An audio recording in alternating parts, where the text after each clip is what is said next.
ورحمۃ اللہ وبرکاتہ۔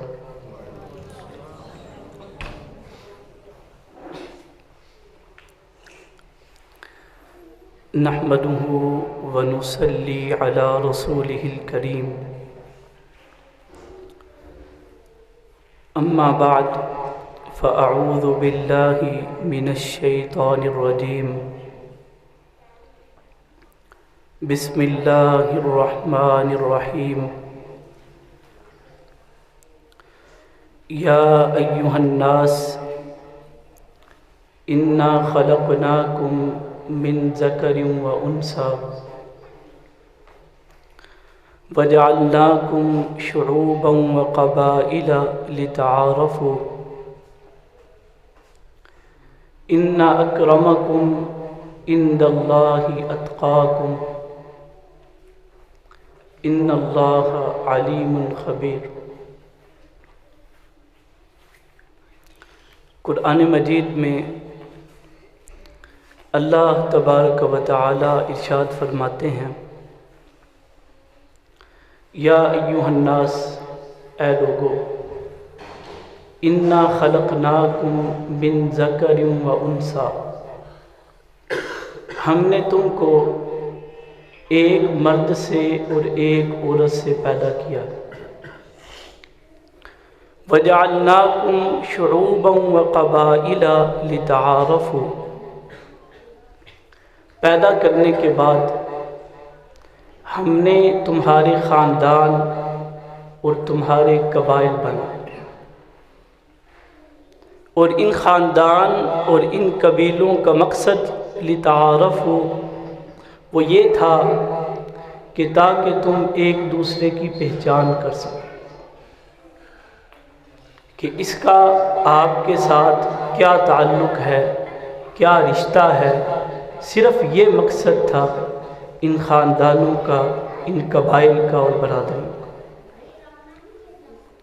ان اکرمکم عند اللہ اتقاکم، اب رہی یہ بات کہ تم میں عزت والا اللہ کے ہاں زیادہ معزز وہ کون ہے؟ اتقاکم، جس کے دل میں سب سے زیادہ تقوی ہے، اللہ کا ڈر ہے، اللہ کا خوف ہے، اس کی اللہ کی نگاہوں میں تو سب سے زیادہ قدر اور سب سے زیادہ مقام۔ میں جو بات آپ کو سمجھانا چاہتا ہوں اس مختصر سے وقت میں وہ یہ ہے کہ ہماری جو بھاگ دوڑ ہے، جو جد و جہد ہے، جو کوشش ہے، وہ دنیا کے اندر اپنا ایک مقام، اپنا ایک مرتبہ بنانے کے لیے، کہ ہم لوگوں کے ہاں معزز بن جائیں، ہم لوگوں کے ہاں عزت دار بن جائیں، ہماری ایک حیثیت ہو، ہماری ایک وقت ہو، ہمارا ایک مقام ہو لوگوں کے ہاں۔ لیکن ہم اس فکر سے غافل ہو چکے ہیں کہ ہماری اللہ کی نگاہوں میں کیا حیثیت، ہماری اللہ کی نگاہوں میں کیا قدر ہے، کیا مقام اور مرتبہ ہے۔ وہاں جس کی فکر کرنی چاہیے، جس کی ہمارے دل میں فکر ہونی چاہیے، وہ ختم ہو چکا، اور جس کا ہم سے پوچھا ہی نہیں جانا، سوال ہی نہیں ہونا، اس کے لیے ہم دن رات لگے، اور اسی فکر میں، اسی کوشش میں ہم نے اپنے معیار کو، ہم نے اپنی سوچ کو اور سوچ کے زاویوں کو تبدیل کر دیا۔ ہمارے ہاں معیار کیا ہے؟ پیسہ۔ جس کے ہاں زیادہ، جس کے پاس زیادہ مال ہے اس کی زیادہ قدر، جس کے پاس زیادہ گاڑیاں ہیں، اچھا مکان ہے، زیادہ پلاٹ ہیں، اس کی اتنی زیادہ وقت ہے، اتنا زیادہ معاشرے کے اندر مقام ہے۔ لیکن اللہ کے نبی کی حدیث کیا کہتی ہے؟ ان اللہ لا ينظر الى صورکم ولا الى اموالکم، اللہ نہ تمہارے مالوں کو دیکھتا ہے، نہ تمہاری شکل و صورت کو دیکھتا۔ اس کے ہاں نہ تمہارے مال میں یار ہیں، نہ تمہاری شکل و صورت میں یار، وہاں میں یار کیا ہے؟ وَلَٰكِن يَنظُرُ إِلَىٰ قُلُوبِكُمْ وَأَعْمَالِكُمْ، اللہ تو تمہارے دلوں کو دیکھتا ہے اور تمہارے اعمال کو دیکھتا ہے۔ تمہارے دل میں کیا ہے؟ یہاں تقویٰ ہے کہ نہیں؟ تمہارے اعمال کیسے ہیں؟ اللہ ان کو دیکھتا ہے، جس کو اللہ دیکھتا ہے اس کی فکر ختم ہو گئی، اور جس کو لوگ دیکھتے ہیں اس کی فکر میں ہم دن رات اپنا برباد کر رہے ہیں، کیونکہ ہمیں بس دنیا میں ایک حیثیت چاہیے، ایک مقام چاہیے، دنیا کے ہاں ایک اعلیٰ مقام اور منصب اور مرتبہ چاہیے۔ اس کی خاطر ہم نے اپنے رشتوں کو قربان کر دیا، ہم نے اپنے بہن بھائیوں کو قربان کر دیا، ہم نے اپنے دوستوں کو قربان کر دیا، صرف اس مال کی خاطر اور اس دنیا کی دوڑ کی خاطر قربان کر دیا۔ جبکہ اللہ کے رسول نے کیا کہا؟ آپ نے فرمایا تھا درہم و دینار کا بندہ تو ہلاک ہو گیا، صرف مال کا پجاری، مال کی فکر میں ڈوبا ہوا، یہ تو ہلاک ہو گیا، جس کو کسی اور چیز کی فکر ہی نہیں، جس کو پتہ ہی نہیں میں دنیا میں کیوں آیا تھا، میرا دنیا کے اندر آنے کا مقصد کیا تھا، جو بھول گیا اس چیز کو۔ آپ نے فرمایا وہ ہلاک۔ وقت مختصر ہے، لہذا میں اپنی بات کو ختم کرتا ہوں۔ استاد محترم موجود ہیں، ایک مثال آپ کے سامنے بس پیش کر، اور اس کو پیش کرنے کا جو مقصد ہے وہ یہ ہے کہ ہم سمجھیں اس بات کو کہ اللہ کے ہاں مقام اور مرتبہ کسے ملتا ہے۔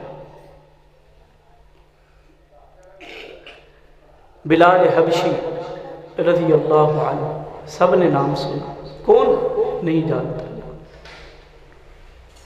بلال حبشی رضی اللہ عنہ۔ اگر ہم ان کے خاندان کو دیکھیں، ان کے قبیلے کو دیکھیں، تو وہ حبش سے آئے تھے، ایک ملک ہے حبش، کوئی اتنا اعلیٰ کوئی خاندان برادری نہیں۔ اگر ہم ان کے مال کو دیکھیں تو مالی اعتبار سے خود غلام ہیں، اپنی ذات کے بھی مالک نہیں۔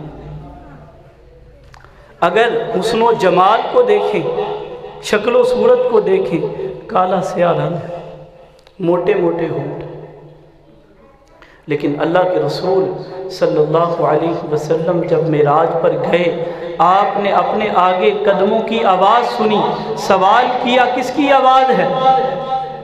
یہ کیسی آواز ہے؟ کہاں سے آ رہی ہے؟